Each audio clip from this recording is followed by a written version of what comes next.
आज हम जो है वैसे तो जूम क्लास लेनी थी, पर जूम क्लास में ले नहीं रही हूँ क्योंकि आप लोगों की क्लास में केवल 8 बच्चे, कभी 10 बच्चे, कभी मतलब 10 से ज़्यादा तो कभी बच्चे हुए ही नहीं। क्लास नहीं अटेंड कर पाते हैं क्योंकि सबकी प्रॉब्लम्स हैं। किसी के पास फ़ोन नहीं है, किसी के पास उस टाइम पे इवनिंग तक फ़ोन अवेलेबल नहीं होता। तो आज हम वीडियो के थ्रू पढ़ेंगे बेटा, ठीक है।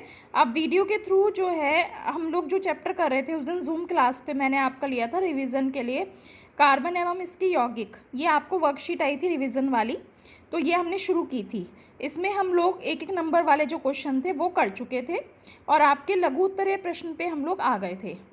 जो जिन बच्चों के रह गए थे वो जूम क्लास में एक एक नंबर वाले क्वेश्चन, जो पहला पार्ट था वस्तुनिष्ठ प्रश्न का, वो हम बाद में अभी कर लेंगे।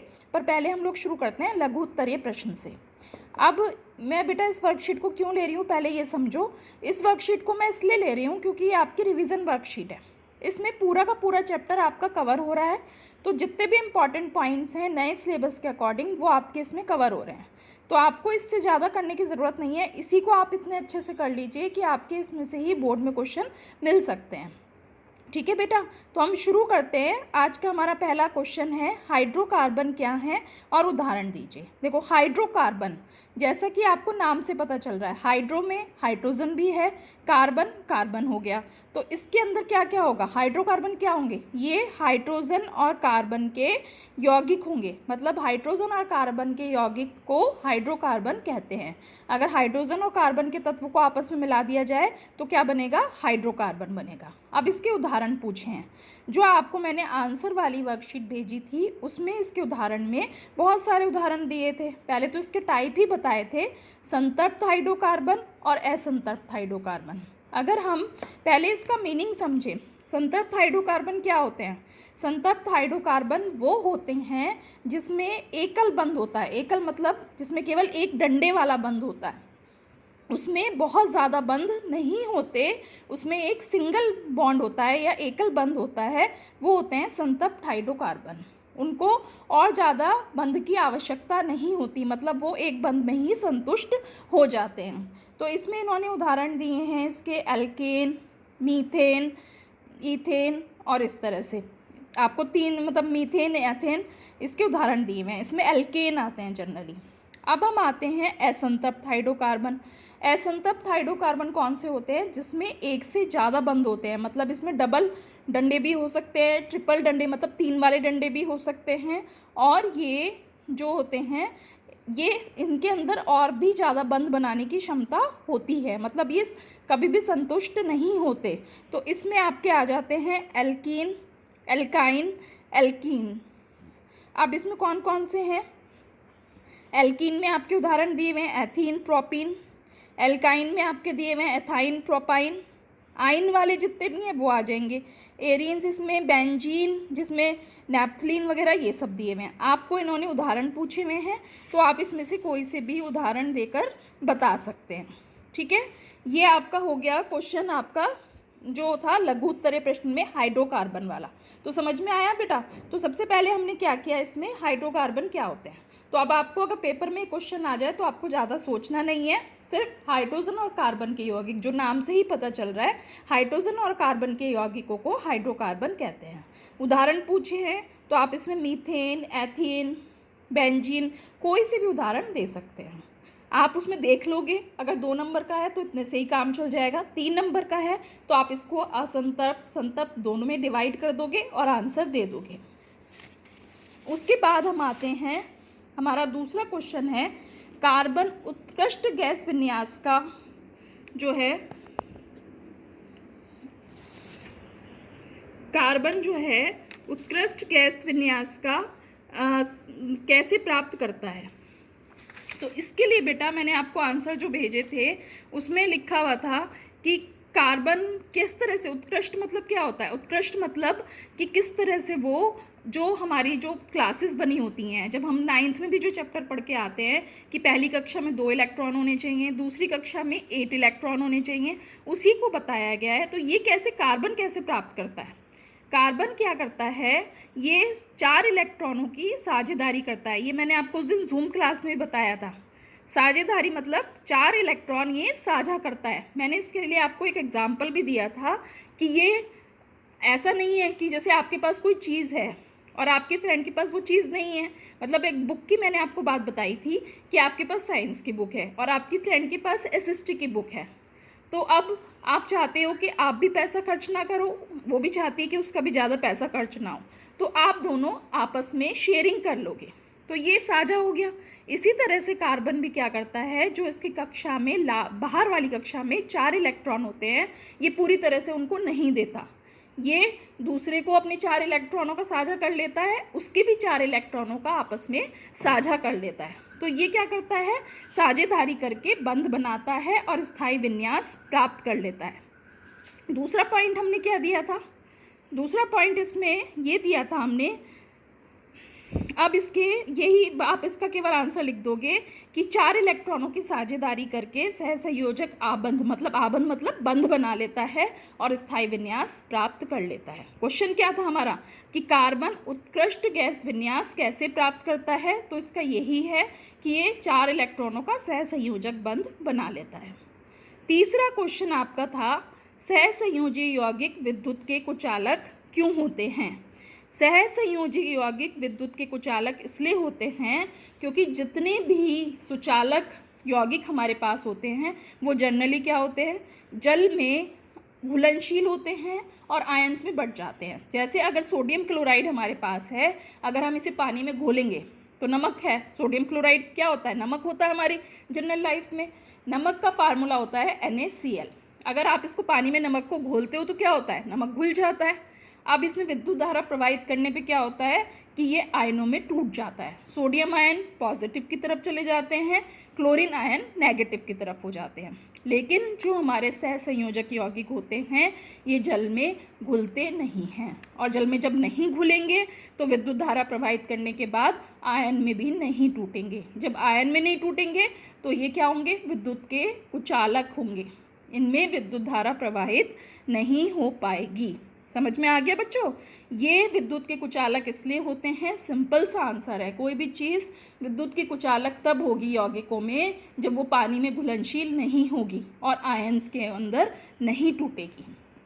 उसके बाद हमारा चौथा क्वेश्चन था कि कार्बन यौगिकों को की समझाते श्रेणी को ये नाम क्यों दिया हुआ है। समझाते श्रेणी मतलब इनमें समान जात क्यों होती है, और इनका आपसे किसी भी दो सदस्यों का सूत्र पूछा है, और इनका कौन सा भाग ये काम निर्धारित करता है।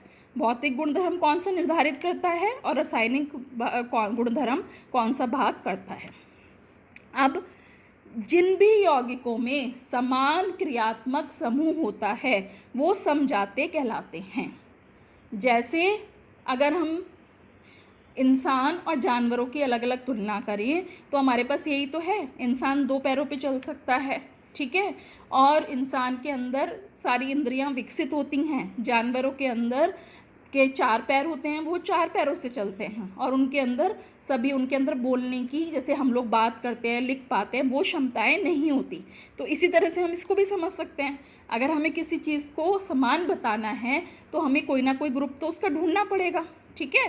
तो इनका क्रियात्मक ग्रुप जिन भी तत्वों का यौगिकों का समान होता है वो क्या कहलाते हैं, वो समझाते श्रेणी कहलाते हैं।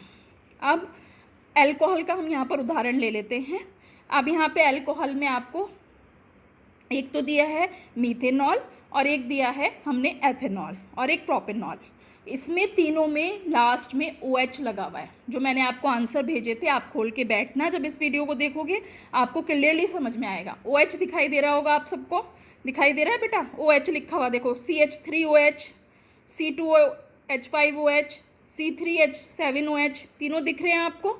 तो इसमें जो है ये OH ग्रुप जो होता है ये इनका क्रियात्मक समूह है, ठीक है। इसी के आधार पर हम इसको समझाते श्रेणी में, इन तीनों को समझाते श्रेणी में डालते हैं। अब इसमें आपसे एक क्वेश्चन पूछा है, भौतिक गुणधर्म कौन सा डिसाइड करता है और कौन सा रासायनिक गुणधर्म। अब भौतिक गुणधर्म इसमें पहले वाला यानी CH3OH जो मीथेनॉल का फार्मूला है उसमें कौन सा हो गया, CH3 जो हो गया ये आपका, ये भौतिक गुणधर्म का हो गया, और OH कौन सा हो गया, रासायनिक गुणधर्म का। ऐसा ही C2H5OH की अगर हम बात करें तो भौतिक गुणधर्म किस में डिसाइड होगा, C2H5 में, और OH किस में होगा, ये आपका रासायनिक गुणधर्म में होगा। ठीक है बेटा, मेरे ख्याल से इतना करके आपको ये समझ में आ गया होगा। 5वां क्वेश्चन भी इससे मिलता जुलता है।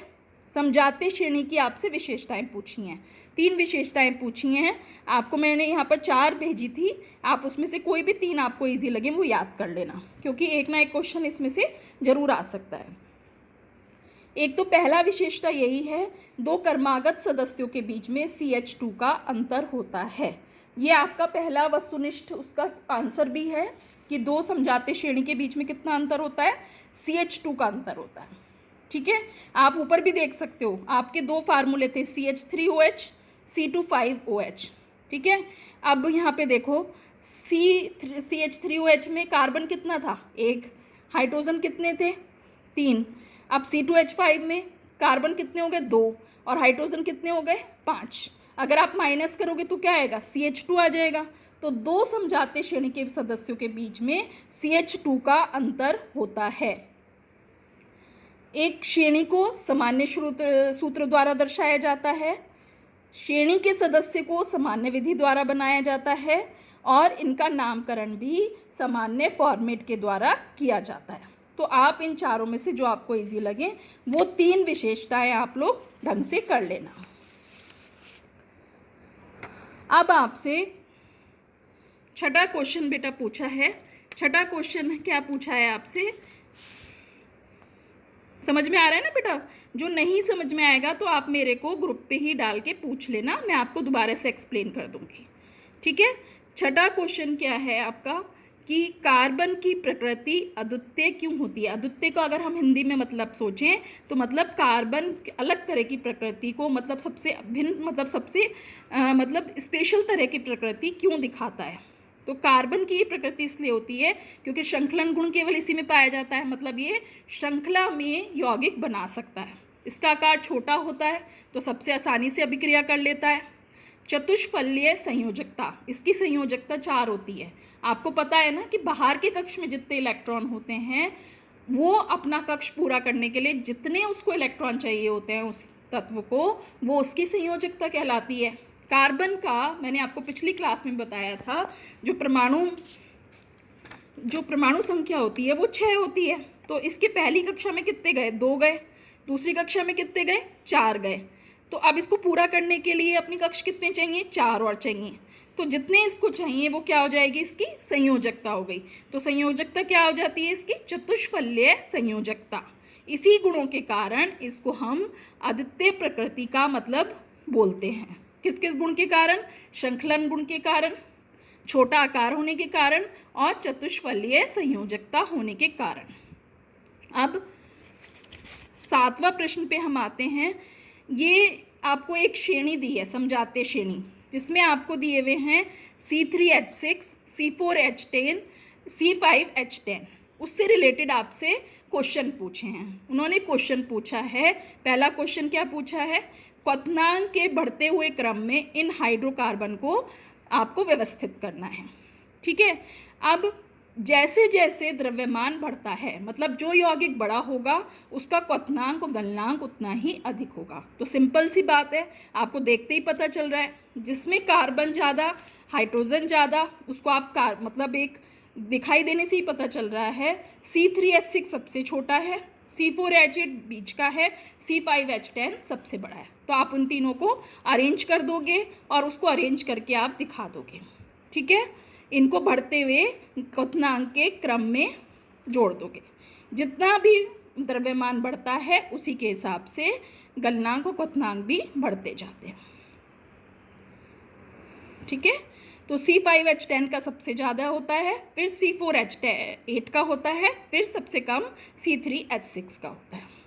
अब सेकंड क्वेश्चन है कि C5H10 का गलनांक एवं क्वथनांक C4H8 से अधिक क्यों होता है। ये मैंने आपको अभी समझाया ही है। जिसका भी अणुद्रव्यमान ज़्यादा होता है उसका ही गलनांक क्वथनांक अधिक होता है। तो यही सेम आंसर जो फर्स्ट का था वो ही सेकंड में भी आप लिखोगे। थर्ड में आपको इन यौगिकों के नाम बताने हैं। C3H6 मतलब 3 कार्बन वाला, ये होता है आपका प्रोपीन। क्या होता है बेटा, प्रोपीन। अगर C4H8 की बात करें तो यानी इसमें 4 कार्बन है, तो ये क्या हो गया, ब्यूटीन। C5H10, इसमें 5 कार्बन है, ये आपका हो गया पेंटीन। तो आपको इनके नाम बताने हैं। अब हमारा लास्ट क्वेश्चन लघु उत्तरीय का है, कार्बन के उन गुणों की व्याख्या कीजिए जो हमारे चारों ओर कार्बन यौगिकों की अधिकता के लिए मतलब उत्तरदायी हैं। मतलब कार्बन हमारे चारों तरफ सबसे ज़्यादा यौगिक बनाने की क्षमता क्यों रखता है। भाई एक तो इसमें सबसे पहले ही हम लोग बात कर चुके हैं श्रृंखलन गुण की, और आप वो शीट निकाल के देखोगे जिसमें आंसर मैंने भेजे थे, तो इसमें दिखाया गया था कि हर तरह के बंध बना सकता है। मतलब 3 तरह के बंध हमारे पास होते हैं, एकल बंध, द्विबंध, त्रिबंध, ये तीनों तरह के बंध बना लेता है। ठीक है, सीधी श्रृंखला भी बना लेता है, शाखित भी बना लेता है, जैसे बेंजीन में होती है।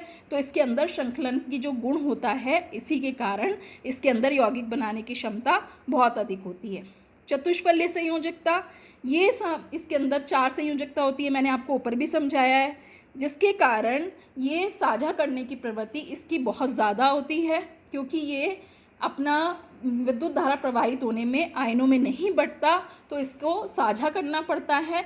तो ये साझा करने के लिए hydrogen, oxygen, nitrogen, phosphorus, sulphur सभी तत्वों के साथ इसके जुड़ने के अवसर बन जाते हैं। तो जितना अधिक ये और यौगिक से जुड़ता है, उतने अधिक ही इसकी चतुष्फलकीय संयोजकता के कारण यौगिक बनाने की क्षमता भी बढ़ती जाती है।